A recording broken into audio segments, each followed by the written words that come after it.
नाज़रीन, मुख्तलिफ धुरिन लम्स इंतजामिया पारां सहाफ़ी ते केस दाख़िल करण खिलाफ एहतजाजी मुज़ाहिरो करे धरणो हयो आहे। वधीक तफ़सील रहीम बख्श बलोच जी रिपोर्ट में। जामशोरे जे सीनियर सहाफ़ी रबनवाज़ अबड़ो ते लम्स इंतजामिया पारां भंडा जो कूड़ो केस दाख़िल करण खिलाफ जामशोरे जे सहाफ़िन ऐं सियासी समाजी तंज़ीमुन ऐं सिविल सोसाइटी पारां प्रेस क्लब आॾो एहतजाजी मुज़ाहिरो करे धरणो हुयो। उन मौके ते सहाफ़िन ऐं सियासी समाजी अॻवाननि धरती टीवी न्यूज़ सां ॻाल्हाईंदे चयो त हक़ सच जो आवाज़ बुलंद कयो, हक़ सच लिखियो।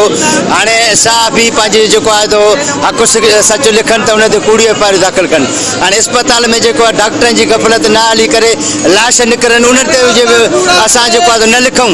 ऐं जेको आहे पाणी जी सहूलियत कोन्हे, करप्ट इंतज़ामिया सॼो ॾींहुं करप्शन में पूरी आहे।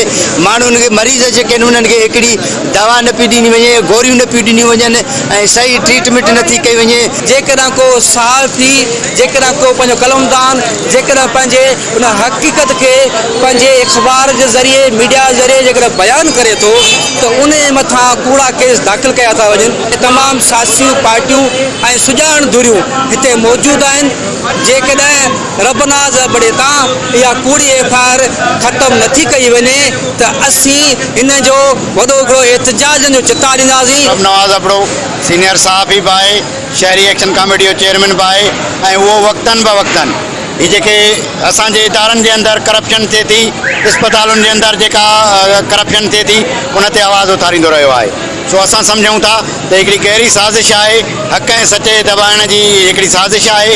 उन जे करे ई रबनवाज़ अबड़ो ते मार्केट थाणे हैदराबाद ते हिकिड़ो भंजडा जो केस दाख़िल, कूड़ो केस दाख़िल कयो वियो आहे। रबनवाज़ असां सीनियर सहाफ़ी आहे जामशोरे जो ऐं सदाई मसाइलनि ते जेको आहे आवाज़ उथारींदो आहे, लिखंदो बि आहे कलम ज़रिए।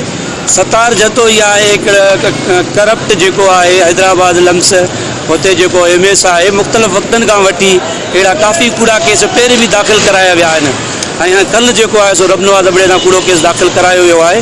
असां हुनजी मज़म्मत कयूं। कैमरामैन वज़ीर अली नोआणी सां गॾु रहीम बख्श बलोच, धरती टीवी न्यूज़, जामशोरे।